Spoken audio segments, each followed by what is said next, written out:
কেন মুসলমানরা কাবা তোয়াফ করেন? এর আধ্যাত্মিক ও বৈজ্ঞানিক রহস্য কী? আসসালামু আলাইকুম ওয়া রাহমাতুল্লাহ। প্রিয় দর্শক, কাবাঘর হলো পৃথিবীতে অবস্থিত এমন এক ঘর যাকে ঘিরে হজ অথবা উমরা যে কোনো সময় তোয়াফ করা হয়। এই ঘর নির্মাণের পর থেকে আজ পর্যন্ত কখনো এই তোয়াফ থামেনি। পৃথিবীর প্রতিটি মুসলমান জীবনে একবার হলেও এই ঘর তোয়াফ করার ইচ্ছা পোষণ করে। কিন্তু প্রশ্ন, আল্লাহ তাআলা এখানে তোয়াফ করতে কেন বলেছেন? এর পিছনের রহস্যটা কী? এর সাথে কি শুধু ইবাদত বা নাকি রয়েছে গ্রহ নক্ষত্র গ্যালাক্সি ছায়াপথ, তা ইউনিভার্স ও মহাবিশ্বের কোনো নিগ্রহ সামঞ্জস্য? তো এই নিয়ে কুরআন সুন্নাহ ও ফিজিক্সের আলোকে তোয়াফের বাহ্যিক কারণ এবং মহাজাগতিক কারণের আলোচনা করব ইনশাল্লাহ। তাওয়াফের পরিচয়। সুপ্রিয় দর্শক, তাওয়াফ মানে প্রদক্ষিণ বা চক্কর দেওয়া। কাবা শরীফ 7 বার প্রদক্ষিণ করাকে এক তোয়াফ হিসাবে সাব্যস্ত করেছে ইসলাম। তাওয়াফ হচ্ছে কাউন্টার ক্লকওয়াইজ ডিরেকশন বা ঘড়ির বিপরীতমুখী কাবা ঘরের চারপাশে 7 বার প্রদক্ষিণ করা।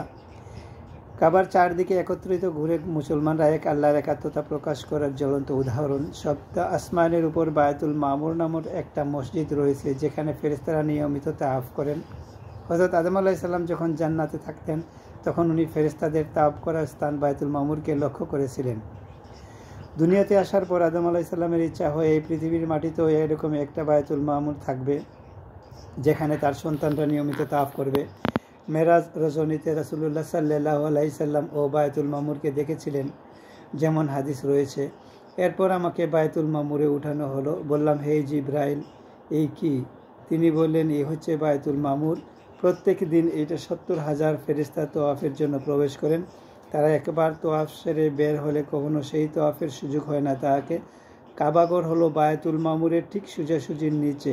কিন্তু দুনিয়ার জীবনে যেহেতু আমরা আল্লাহর আরশকে সামনে পাবো না ও আল্লাহর আরশের সামনে সেজদা দিতে পারবো না, তাই আমরা মুসলমানরা এই কাবাঘরের চতুর্পাশে একসাথে তোয়াফ করি।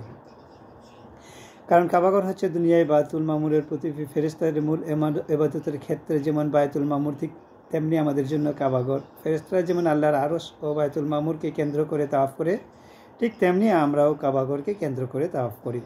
কাবাঘর হচ্ছে আল্লাহর আরশের একদম নিচে। কাবাঘর হচ্ছে আল্লাহর ঘর। কাবাঘর হচ্ছে দুনিয়াতে আল্লাহর আরশের প্রতিনিধি।